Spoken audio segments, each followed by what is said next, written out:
Okay, ladies and gentlemen, let's talk first of all. Psalms 35:1 says, "Plead my cause, O Lord, with them that strive with me, fight against them that fight against me." That's Psalms 35:1. It just means no matter if people push against you, the Lord can fight your battles and win.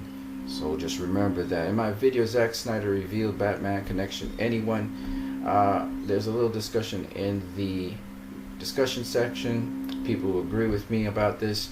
You know, there's a connection between, as I said before, Zack Snyder's Batman and Tim Burton's Batman. Now, in Batman, sometimes people just don't get them video. I had some really interesting comments by David Rizzo.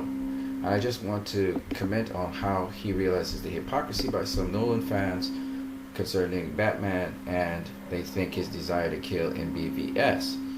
You know, a lot of these people say that if Batman was killing in BVS, why did he kill the Joker? Well, David Rizzuto, he says, well, actually they should be asking that same question for the Batman trilogy that they had with Christopher Nolan. He says, while I was watching Christopher Nolan trilogy, one reoccurring thing that kept popping up in my mind is if Batman couldn't afford to adopt a moral code and must cross the line to stop maniacs like Ra's al Ghul, Two-Face, and Talia, what the hell was the point of him not killing the Joker? So he's basically saying that Batman killed Ra's al Ghul in Batman Begins, he killed Two-Face in Dark Knight, and he killed Talia in The Dark Knight Returns. So he was a killer. So why is it that they're talking about him killing BVS and they're not talking about him killing the Joker in the Dark Knight trilogy, which I think makes sense. Also in these movies, he says, you mentioned the detraction complaint how Batman was manipulated by Lex Luthor. May I remind everybody that Nolan's Batman was manipulated many times during the trilogy. The Joker tricked Batman into saving Harvey Dent instead of Rachel in The Dark Knight. And the police and Batman never suspected the Joker wanted to be caught all along. In The Dark Knight Returns, the League of Shadows stripped him of his wealth thanks to Selina's help in stealing stuff from him. He got trapped and beaten by Bane, and then he had been unsuspectingly betrayed by Talia al Ghul, the woman behind the Sage of Gotham in the first place. So he's been manipulated a number of times in these different movies. He also goes on to say, Bruce was manipulated by Lex because he was heading towards a downward spiral because of his struggles in dealing with personal loss and powerlessness. Then he projected all his rage and anger against Superman. In other words, he was being manipulated emotionally because he was psychologically disturbed and unfocused. What was Christopher Nolan's excuse for Batman being manipulated? And we know he was attached to Talia al Ghul and so on. He goes on to say, in response to Batman saying no guns, no killing, I just want to say one more thing, clearly, that these fans and critics have missed.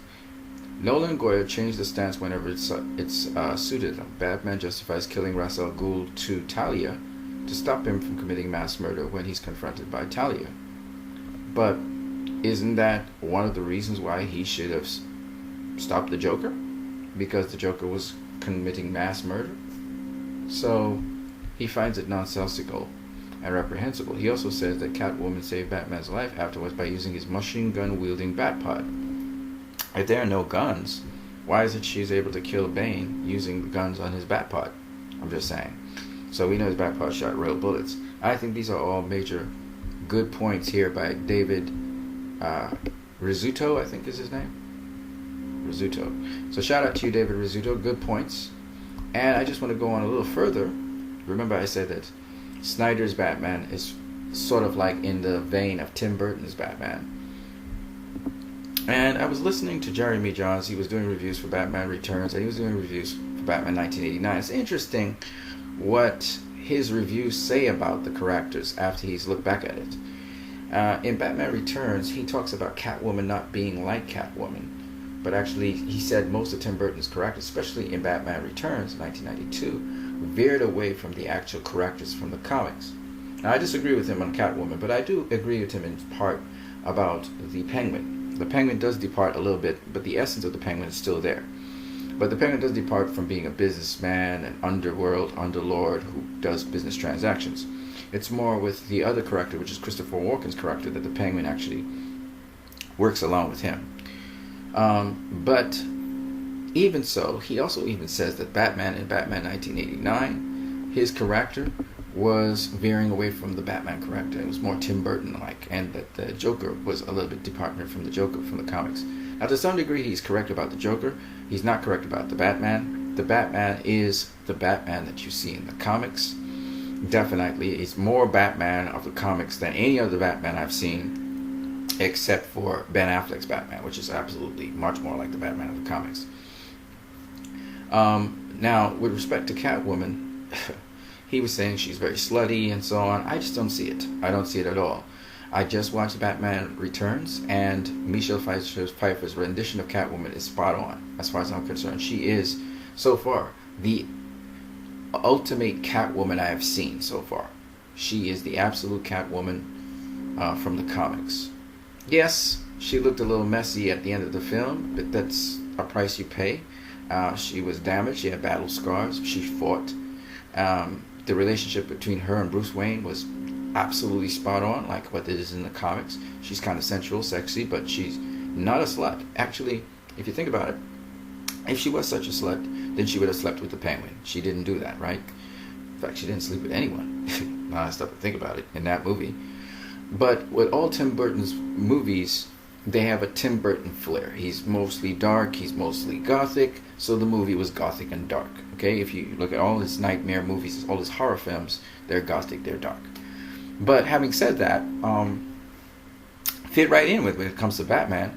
And Tim Burton did a revolutionary thing in that he changed the way how comic book movies were viewed.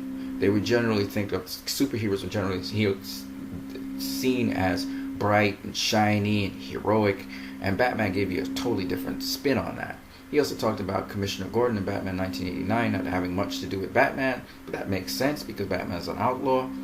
That makes more sense than the Commissioner who was working with Batman in the Dark Knight trilogy. Again, Christopher Nolan seemed to me, his criticisms of the characters in Batman Returns and Batman are actually the criticisms I have of Nolan in his trilogy. And I guess because Nolan's closer and people esteem Nolan's work as so great, which I just don't hand him that.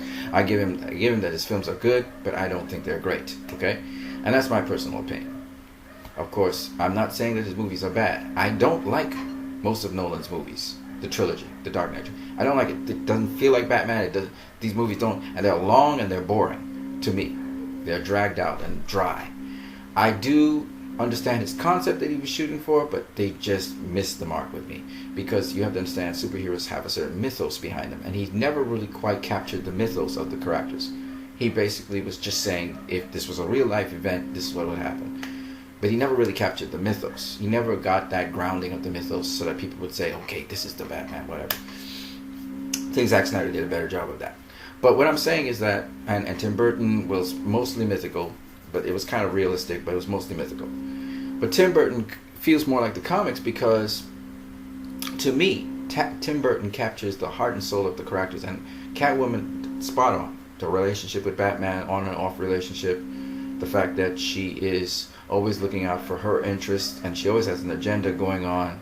It is pretty much what you would think of Catwoman. This Catwoman in Christopher Nolan's trilogy, she was also interested in her own interests. Yes, she played both sides, which is what Catwoman does. But the problem that this Catwoman missed, were two things. One, the allure of Catwoman. Catwoman is like a cat. She has her own mind, she has her own agenda, but she's also very manipulative. And I didn't feel that in this Catwoman. She felt more like a burglar. The difference between Catwoman and a burglar is Catwoman works an agenda. She's not just about stealing things and disappearing. She is also about agendas. And she always has an agenda to help the helpless and powerless. So you would see that when she fought off the guy that was trying to rape the woman, that's Catwoman. So I think that's the essence, that's the spark of the thing that is constantly missing, you know. In all the other Catwomans I've seen, even Halle Berry's Catwoman was more about being a cat, and you know, it's not quite capturing Catwoman. So the best performance of Catwoman I've ever seen on screen so far in live action is Michelle Pfeiffer's Catwoman. They talk about video games. Jeremy Jahns talks about video games, and he talks about animations. But quite frankly, I think the animated series Batman, the animated series, kind of caught Catwoman really had that nice intrigue that you saw here by Michelle Pfeiffer. But she is still the epitome of Catwoman to me. But it's interesting that when you listen to Siskel and Ebert talk about Batman 1989, you get an interesting viewpoint that reminds us of the critiques that we get from Batman v Superman. Listen carefully.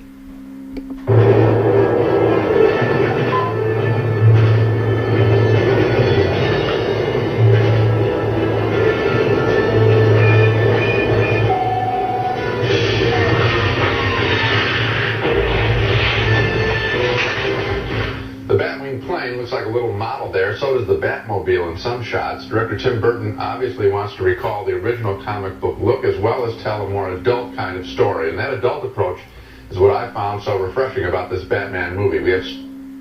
Now, it's interesting. This is Siskel. Siskel is talking about the adult approach to a comic book movie. And this was probably the first time it was successfully done. Batman was a huge box office hit, made Michael Keaton's career. It's one of those genre-defining films. It changed the way how comic book superhero movies were done. Of course, Batman's not a superhero, but the point is, he's more of a guy who fights crime, and he's a vigilante. But still, it's still one of those defining movies. When you talk about Batman 1989, Superman 1978 introduced the superhero movie genre. Batman 1989 changed the tone of superhero movies in that you could have this different kind of variety and grounding and darkness, etc. All right? So many films these days that are being made for the teenage audience. Films that look like overblown TV shows. Here's a picture with adult stars, troubled characters, and a dark look. It's a shame that that approach has to be considered a risk these days, but I'm certainly glad the approach was taken.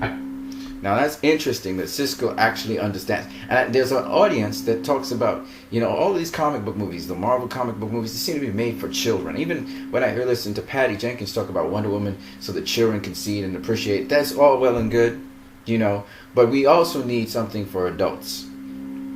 I like Patty Jenkins' Wonder Woman, don't get me wrong. But there's only so much of that Wonder Woman I can take. That kind of style of storytelling. If it's in a mixed jumble of storytelling, I'm cool with it. But I can only take so much of that. Yes, you need to make movies for children. I understand that. I understand that our comic book heroes are models for children as well. But there's a certain level of grounding, and you need to also make for adults. And sometimes a rated R comic book movie like Logan, as much as people want to say X, Y, and Z, you see, this is the hypocrisy of this industry. They talk about, you need to make these movies, Superman, Batman, for children, yet they go and make an X-Men, Logan, and it's for adults. It's not for kids. Logan's not made for kids. You know what I'm saying? Deadpool. First time Deadpool comes on the scene, he's not made for kids. So you can't have it both ways. It's either they're making a comic book movie, Justice League, and they're making it with adult themes and adult-centric tone, okay, in a sort of, in the footsteps of Tim Burton, realism, but yet children can still watch it because it's sanitized enough that children can still watch it. But now we're making children see the realism, what the real world's about. So I think that Tim Burton's, for instance, 1989 movie, Siskel appreciates it. Well, let's go on. Roger Ebert. I enjoyed this Batman. You said you enjoyed it more than any of the other entertainment pictures this summer. I certainly didn't think it was as much fun as the Indiana Jones film. More for me. And I thought I've been through that one before. Okay, so you see Siskel is saying Indiana Jones, I've seen 1, 2, and 3. I don't need to see 4, 5, 6, 7. Okay? And I think a lot of comic book movies, especially in this present time, they've all been kind of similar. All right? When you look at the X-Men movies, you look at the Marvel MCU, you look at the Sony, you look at Universal, right? You watch a Transformers movie, you've seen all the Transformers movies. You watch a Marvel movie, you've seen all the Marvel movies. You get the feeling, right?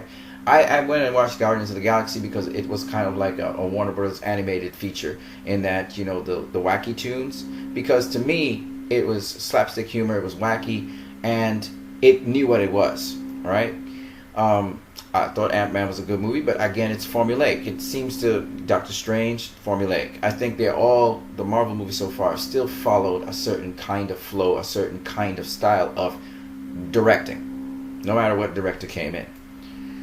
the DCEU doesn't. It's to me, it's not superficial. It's not something that just you bring your whole family in and you see. Some of the movies are like that. Some of the movies are not like that. Wonder Woman was one in which you could bring your family, your children in, and they could watch it. It still had the gore and all of that stuff that's in it, but they were able to massage it in such a way that children could still make it through the movie. Batman v Superman was an adult film. It wasn't for kids. Some kids, but they wouldn't appreciate it fully. And children like anything, really. You can throw anything in front of them, they'll like it. But it wasn't really a movie for children. And I liked that. I appreciated that Batman v Superman was for adults. And you can say whatever you want. You know, we should also have it for kids. Kids, these are superheroes for kids. They can always have it for Justice League or something. You know what I'm saying? But sometimes you need to have a movie where it's for adults. I thought Man of Steel was a movie that kids could go see. But it had heavily adult themes. Okay? But children need to be exposed to some of these things early. And it was PG-13, so it was allowed. Children could actually go and see these things. My point being this. Children have all kinds of things. They have the animated series, they have this, that, the other, right? Batman 1989 changed my life. And 1992, it changed my life and how I viewed movies. And it was awesome because Batman wasn't your typical stereotypical hero with, you know, the two hands on the side with the spandex and so. No, it was different. And that's the point behind these movies. And Siskel, he basically gets that. Let's hear what Ebert has to say. So I looked at it. The thing that struck me most of all was the art direction. Gotham City in this movie is one of the original places in the movies. I thought it was very well done. It reminded me of places like Metropolis in the movie by Fritz Lang, or the futuristic Los Angeles in the movie Blade Runner by Ridley Scott. So I thought that the art direction was sensational. I thought the special effects were good. I thought those buildings looked like they went up 1.5 miles into... So, first of all, the usual thing that they say, people who like character-driven films, they say, oh, the art, the direction, the special effects were great in these movies. You heard this for Batman v Superman, you heard it for Snyder's films, right? Let's go on. To the sky. I thought the dark film noir look of the film was very nice, but I didn't. Did you hear what he said? Film noir. Let me just tell you what film noir is first, before we move on. Film noir is marked by a mood of pessimism, fatalism, and menace. So it's generally dark kind of films with dark themes. But it doesn't necessarily mean that they're all negative all the way through, but they're more grounded, they're more about tragedies, they're more about serious things. That's a serious thing. They call them dark films. And definitely Tim Burton's film was dark. It was darker than Batman v Superman, I would say. Care about anything that happened in the movie. I never really found that these characters became people that I could get involved with. I felt that Nicholson, as the Joker, went on way too long. He was on too often. He was doing the same thing over and over. I found the relationship between Bruce Wayne and Vicky Vale didn't work at all. Kim Basinger and Michael Keaton. In fact, when she's in the Batcave and she sees for the first time that Bruce Wayne is in fact Batman, do you remember what her reaction was? She had no reaction. I think they left the reaction out of the film. They didn't even care that she was surprised. No, she knew, and I think there are indications throughout the picture that these people know who they are in other lives, in other alter egos kind of situations. Well, I don't. It's very true between Batman and Jack Napier at the beginning of the film when they give each other knowing looks. They're setting up a battle for the future. Well, Gene, the thing, whether she knew who he was or not, is part of the suspicion. In these movies, all these movies, the superhero wears a mask that covers the top half of his face. It's like RoboCop. Right. Well, anyone can see that it's Michael Keaton, but the whole deal in the movie is that you're not supposed to notice that until the person takes off the mask. And But oh my God, it's Bruce Wayne. So she didn't know. That isn't the whole business of the picture. I thought that the Bruce Wayne character was a fascinating guy. Rather than playing this as a strong man, I thought it was interesting to show this guy as sort of conflicted and nervous about it, and that's why he goes into this big pose. Well, that's a modern touch that I wasn't surprised by. I'll tell you this much about the film. It's a very, not only a dark film, which you're right about, a film noir, but also there's a great deal of hostility and anger in this film. There's a great deal of bad feeling in it. And it's not a film for children. You call it an adult film, and another way to put it is, it's not for kids. It's an extremely, extremely disturbing film. Don't you find that? Well, wait a minute. Well, aren't you glad to be disturbed? And you know how I mean that. I would have been glad to be disturbed by a film that made me care, that was able to get to not only use its special effects, but to encompass and surpass the special effects with a story. Because the one thing Spielberg knows in his special effects pictures is you've got to have strong characters and a strong story or the special effects simply become something nice to look at? I felt that I had entered a complete world, a psychological world, and a visual world. I bought it. The ending runs on too long. That I agree with you. In story construction, it's that problem of the third act that a lot of action pictures have. Well, I admire, as you know, we can agree on one thing. We admire the look of the picture. Yeah. We just don't know if we agree on whether it works or not. We don't agree. We don't agree. All right. So what I liked about this is that there are a number of points, and continuously he repeats about film noir. Now, the point that Ebert brings is the characters weren't flushed out enough for him to care about the characters. And that's because Ebert seems to like character-driven films. He likes, you set up a character and then you get a payoff at the end. Notice I understand what he is saying. I want to emphasize this because it's important to understand the word film noir. Film noirs are films which are kind of fatalistic, they're kind of pessimistic or narcissistic or sarcastic. There's a certain degree of fatalism and menace in the film. And basically what he's saying is that this is not a film your kids could go to and actually enjoy or take up values from it. He was worried about that. And he said it's an adult film. He also said that he didn't feel invested in the characters, and he felt that Jack Nicholson's character, the Joker, was not displayed, it was kind of repetitious and monotonous. Now, I just want to say, he was like by himself in many respects because Batman has become a classic. Jack Nicholson's representation of the Joker, they were thinking of getting him an Academy Award for that, okay? It was just that great, and a lot of people applauded him for that. And I'm just saying this, it's a film noir. When you say film noir, you know what you're getting. Planet of the Apes, film noir, okay? And it's interesting listening to Matt Reeves talk about the Batman movie. But even more interesting, he's saying that, certain characters like Vicky Vale, where she didn't even get surprised at of the revelation of Bruce as Batman. It's not that she was surprised, it's that she expresses it in a different form. She's in awe. And I've watched Batman 1989 recently, and I realized that there are some stereotypical things with the woman. She's shrieking and yelling a lot in the movie, and that's not really cool for me. I'm glad we progressed past that damsel in distress all the time. But at the same time, it's very interesting that they got a lot of things that have to do with human personality, that have to do with the psychology of people. And I think Siskel understands and he really appreciates the psychology of the thing. That Bruce Wayne, he's not this strong personality like typical superheroes. He's actually someone who's the opposite of Indiana Jones. He is very vulnerable. He's very nervous about people finding out about him. He's very secretive.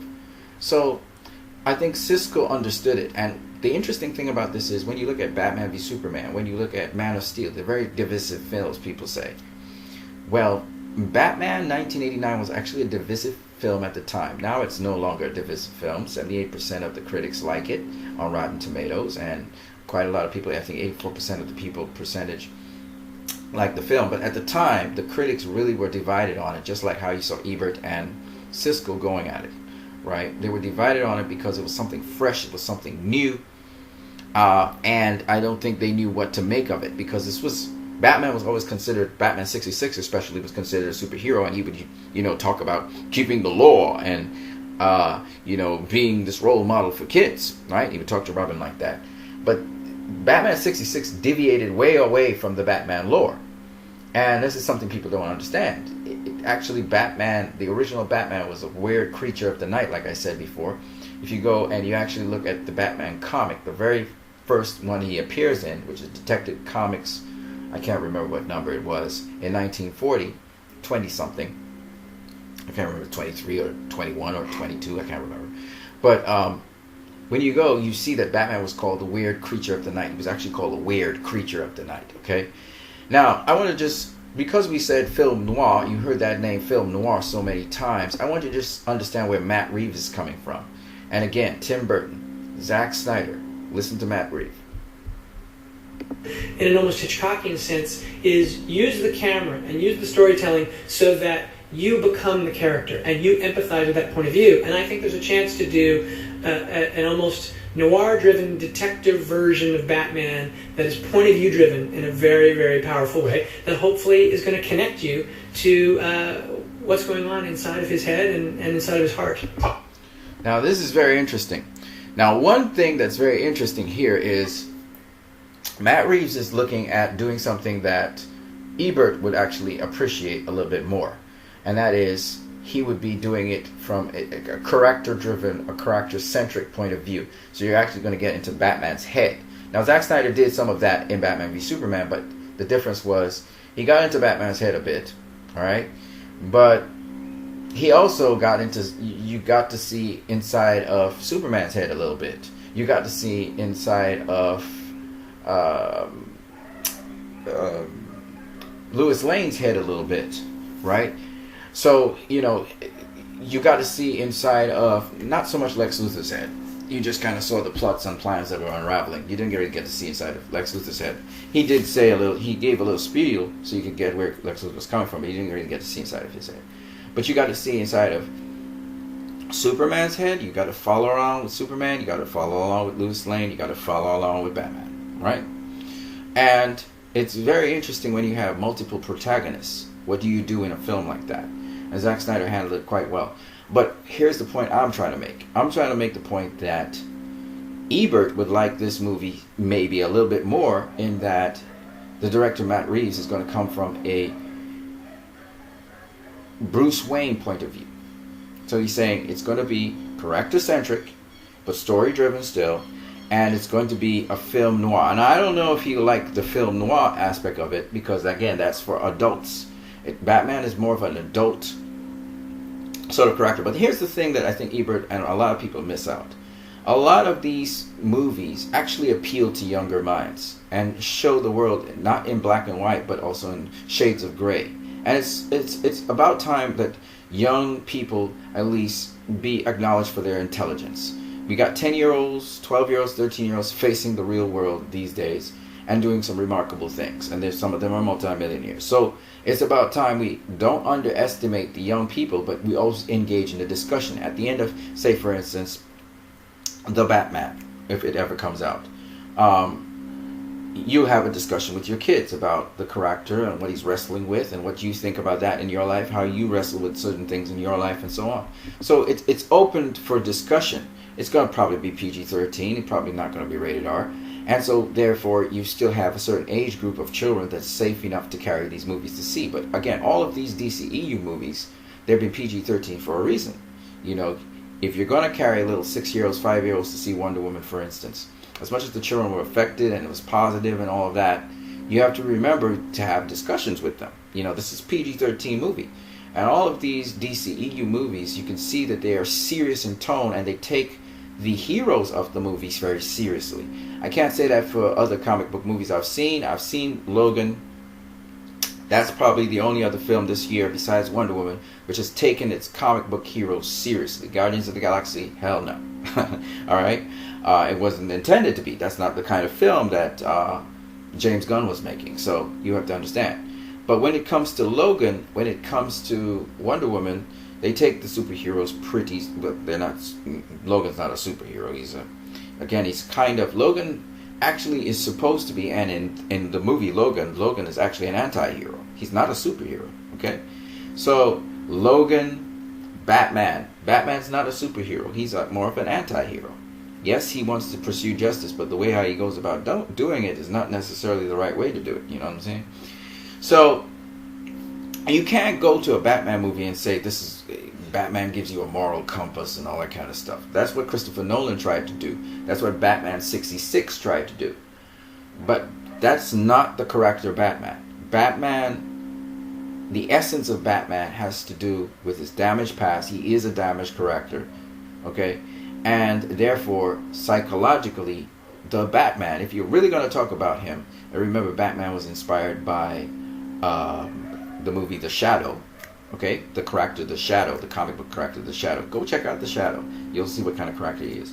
Batman was actually inspired by that. So when we're talking about Batman, do understand that you have to understand what the character is. You heard Matt Reeves also talk about film noir once again.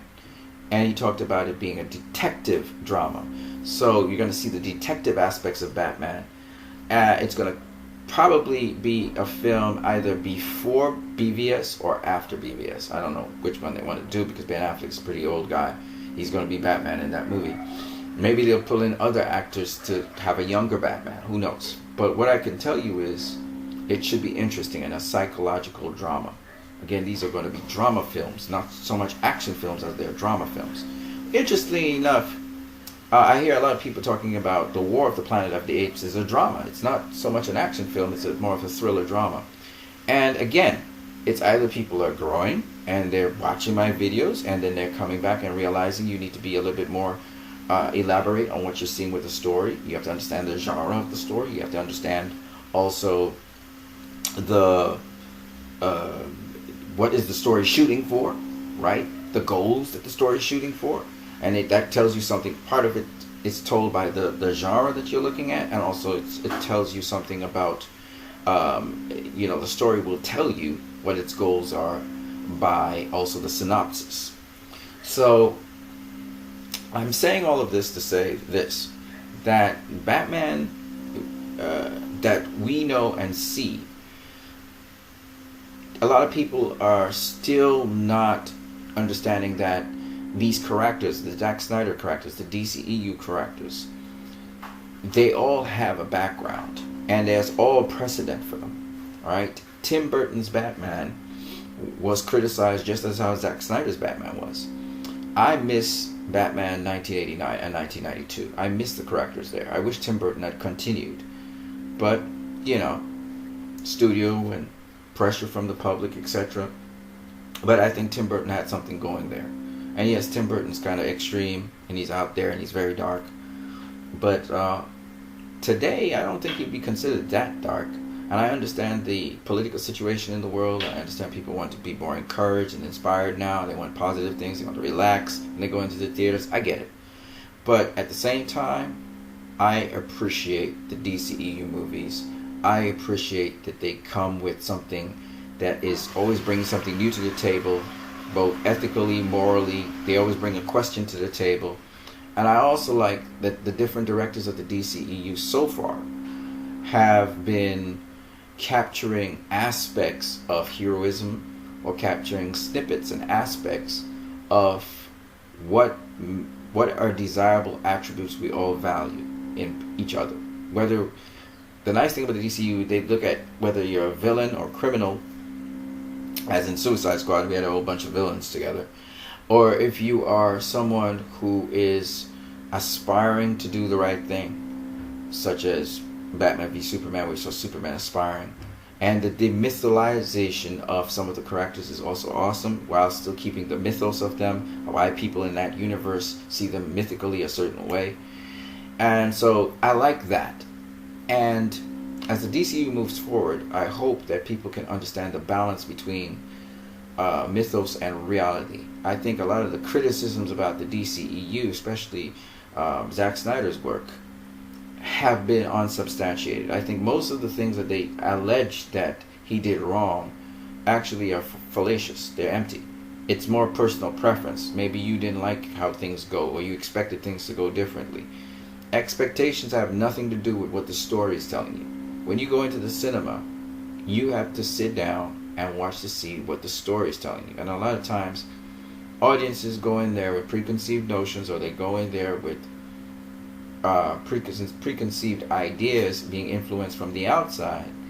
And so we get these silly, redundant questions even after they've seen the movie and the movie has explained itself. They haven't seen any of those things because they're listening to all the background noise.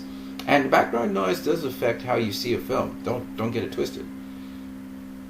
So critics, say a film is poor or whatever, but no critic's going to stop me from going to see a film I want to see. That I'm telling you now. No critic's going to do that, because I've realized that the critics who assess films, they assess them with certain criteria. Are they strong characters? Am I invested in the characters? Am I invested in the characters first and the story second? And there are two types of films. You have story-driven films and you have character-driven films. Apparently, when it comes to superhero movies, all they can see is character-driven films. The hero must be the hero, and that's stupid. That's naive. You go and you watch a movie such as Snowden, or you go and you watch a conceptual movie like The Matrix. These are good movies not because of character driven, but it's because of the concept, the understanding of what is going on. So why is it you look at The Matrix, or you look at Snowden, or you look at I don't know, what's another movie that is conceptual? There's so many of them. You look at these conceptual movies, which they're not about superheroes. They just happen. They're just on their own beat, and people appreciate them. But all of a sudden, you cross a genre. Now somebody's doing something a little bit more, putting a little more weight into the genre, and you don't like that because you expect the genre to be a certain way. That's silly.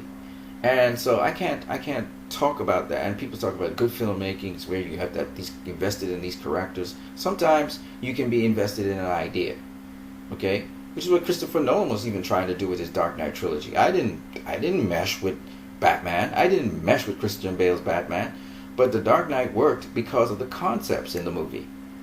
All right, I didn't find there was much investment in the characters and payoff.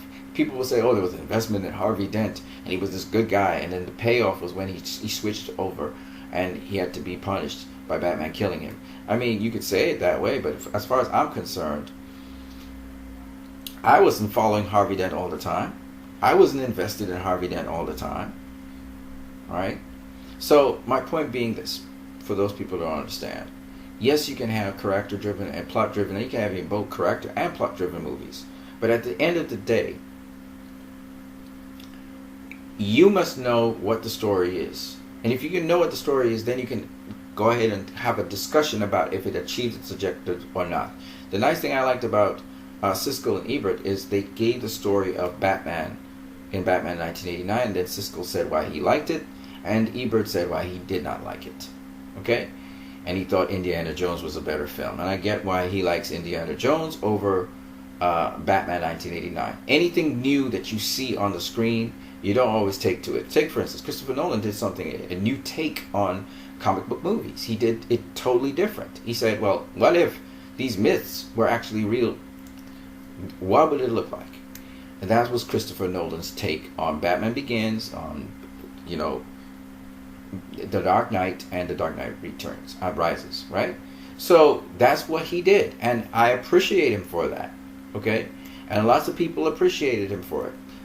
Does that mean I like his movies? No, I don't like his movies, but that has nothing to do with the fact that his concept was good, that people received his concept, therefore I cannot say he did a pile of trash, okay? I can't say that, but it is not a continuity into a universe, and it definitely doesn't fit the mythos or lore. And I'm cool with that. Now, Christopher Nolan, he had a reputation going into those films. He still has a reputation coming out of those films. So I understand why people liked him and kissed his butt as well. He had a reputation. He wasn't a hit and miss kind of guy. Get it. But when it comes to Zack Snyder, he has some hit and misses. So that's why people come down on him and they're trying to hate on him. He's not Michael Bay. And I don't know what Michael Bay does with Transformers, but to me, every Transformers movie seems to be the same to me, okay? I can't say that for the DCU. You cannot say every single DCU movie looks the same to you. You'd be really lying to yourself, because you've got a different flavor with David Ayer, you had a different flavor with Zack Snyder, and now you have a different flavor with Patty Jenkins. You've had 3 different flavors. You're going to have different flavors as you keep on going with the DCEU, because that's the way the DCU is. Yes, the environment may stay the same, but the flavors will be different. You know what I'm saying? And that's what I like about the DCEU and the creativity that is allowed to these directors. That is why I believe that I'm a fan of the DCU. I'm not so much a fan of the MCU. I'm not really a fan of Sony. I'm not really a fan of Universal's Darkverse, even though I'm intrigued by it, but I'm not really interested in it. And by the way, I wish Universal with their Darkverse all the best. I was trying to look at The Mummy, but it didn't have online, but it didn't have a good rendition, so over time I'll go and watch Tom Cruise's The Mummy. By the way, The Mummy's been doing well at the box office, okay? For those people who don't know, The Mummy's been doing well at the box office. The Mummy makes a lot of money internationally, which comes back to the next point, which is Transformers is also doing well at the box office, and mostly Transformers makes its money internationally. It doesn't really make its money domestically.